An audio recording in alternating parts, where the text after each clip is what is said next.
Part of the beauty of homeschooling is the fact that we can tailor it to exactly what our family needs are.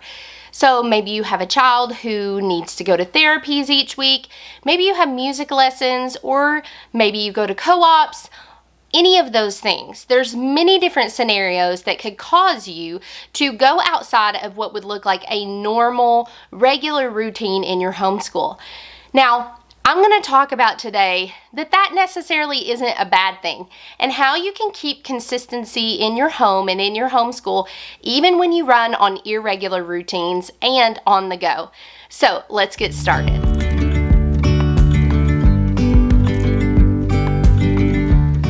If you are new here, my name is Megan, and I'm so glad that you found my channel. On Pennies and Salt, you will find anything from recipes to homeschool info, homemaking in general, biblical motherhood and parenting, and everything in between about large family life. Now, I am a homeschool mom to 6 kids, and we have been homeschooling. This is now our 8th year, which it has flown by. But in those 8 years, I have learned so much, and I'm still continuing to learn so much. In this video today, my goal is that you will leave here feeling encouraged and empowered in your homeschool and making it the best that it can be. Now, I want to talk to you today about how this year has brought some really irregular routines into our home. And while I say irregular, it's actually still created a sense of consistency. And that's because we actually run 3 routines throughout the week in our homeschool schedule. I'm going to share a look at what each of those routines looks like and share how I've made them work in our home. Now, there's always growing pains and there's always different seasons. So just because it's working well for us now doesn't mean that I won't need to adjust later on in the school year or with whatever life throws at us. So I want to start first of all by letting you know that this is also a collaboration with 2 of my really good friends. The first is Leilani from over at Living with Eve. She is going to be sharing what homeschooling looks like in her family.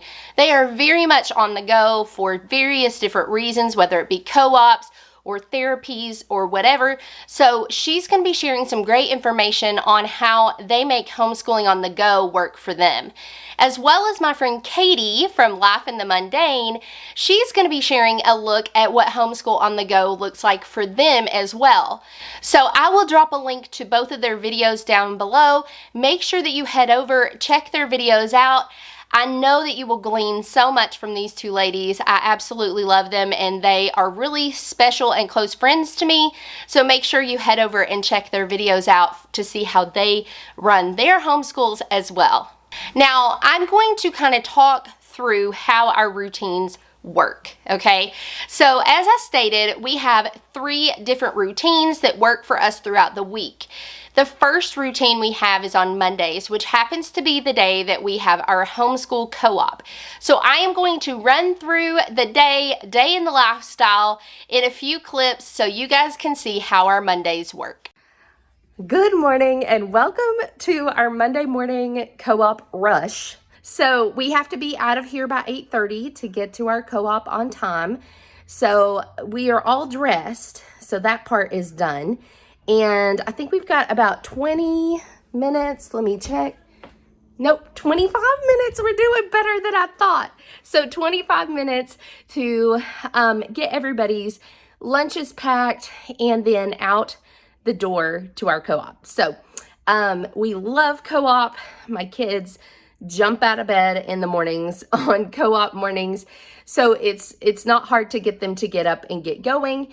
I think some of the kids have eaten breakfast.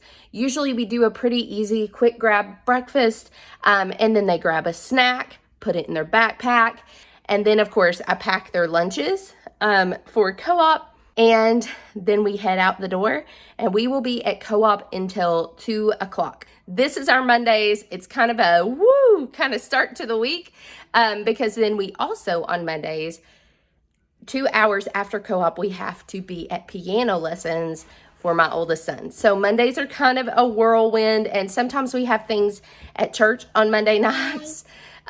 Say hi. Sometimes we have things at church on Monday night. So like I said, these are kind of a whirlwind day. But I'm going to get started making those lunches. All right, so here comes the morning hustle. It's past time when we're supposed to leave. You got it, big guy? Ash, can you help him? Got my coffee. That's what's important right now. And we're gonna go. What is it, a water bottle? Is it a water bottle?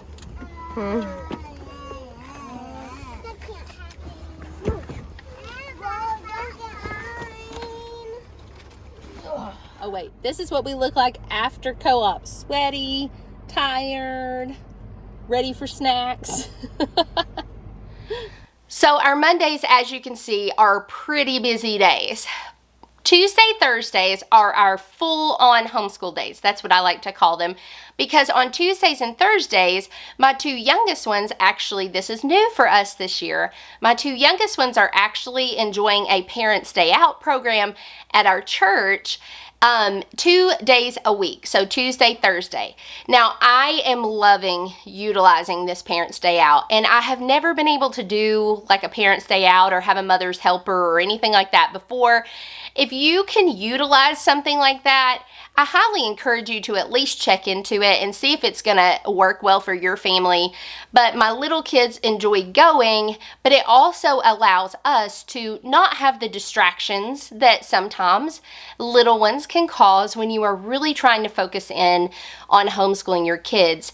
And this was really important for me because one of my sons has dyslexia. And another son has some struggles in reading. I wouldn't necessarily say that he has any kind of discrepancies or disabilities, but he's a little bit slower to grasp things. And this has been so helpful in decreasing any kind of outside distractions that could come so that we have 2 really, really solid days to hit the ground running. And it's been such a great experience for our family. Now, on Tuesdays and Thursdays, of course, I mentioned the 2 little ones go to Parents' Day Out. So that means when we wake up in the morning and fix breakfast and I pack their lunches and we have to get them to Parents' Day Out by 9 a.m. Now, because we are driving them to Parents' Day Out and then driving home, I have decided to utilize that time, and we do this a lot, and we've done this for many years, but I utilize the time in the car to work in my favor. So if we are listening to any audiobooks, I can pull them up on the Script app and play it through my speakers in my car. And we do that a lot. On the way there, we typically listen to a chapter, and on the way home, we typically listen to a chapter. The other thing that we do is I keep our Story of the World CDs, the audiobook CDs, in my van as well to do the same thing. So we can either review a chapter or a couple of chapters, or we can listen to the current chapter for the week that we are working on in our homeschool. If you're not familiar with Story of the World is a history program that we use in our home. So I like to keep those audiobook CDs in the car for us to either review chapters that we've done before or listen to the new or current chapter to keep it fresh or to introduce the chapter in the car. And so by the time we get home, I like to transition into chores so we get those out of the way. And once chores are done, we're already in the mindset of working hard, and so we get busy with our homeschool. Now, I do have a routine video that I did film already for this school year, and I will link it down below too if you would like to see that one. To be honest with you, I can't remember if that was our Tuesday, Thursday routine or if it was our Wednesday, Friday routine, which now I'm going to talk about. So our Wednesday, Friday routine is our old school typical routine that we have always done in our homeschool. The little ones are involved. We keep it pretty family style. And I like to utilize nap time a lot of times to get into the nitty gritty subjects. So if we can't focus enough on like the reading and math, typically it's reading that's the nitty gritty around here. But if we can't focus enough while the little ones are awake, week, then we will use the nap time when they are down for nap in order to get into those deeper subjects that require a lot more concentration. And so that is typically how our weeks run. Now, on top of that, I do have 2 daughters that do dance and a son that does piano, and both of those things are outside of the home, which also allow us time in the car. And again, as I stated before, a lot of times we utilize time in the car to listen to various audiobooks. We typically have several read alouds going at a time due to our curriculum, but also due to our personal preference because we really enjoy listening to audiobooks. And so that's just an excellent way to utilize your time. It keeps the car pretty quiet if you can do that as well, which every mama knows that's super helpful when you can keep the car a bit quiet. So those are some ways that we utilize our on-the-go time, as well as utilize differing routines throughout the week. Now, because we have set routines for each of those days and expectations for each of those days, that's what I meant when I said irregular routines can still keep consistency in your home and your kids know what to expect, and it can still run pretty smoothly because you already kind of have a routine for each situation. So I would highly recommend that, just coming up with some sort of routine for each variation of day that you have. Now, granted, we cannot control random things that come up in our lives, like, for example, when we were super sick. Towards the beginning of the school year, we had 2 solid, awesome weeks of like getting into our routine, and then bam, all of us in our house got COVID. It was rough for us, and that kind of rocked our routine. And so, but what was nice about already establishing the routines and expectations is that once we got into those routines again, my kids already knew what the expectations were.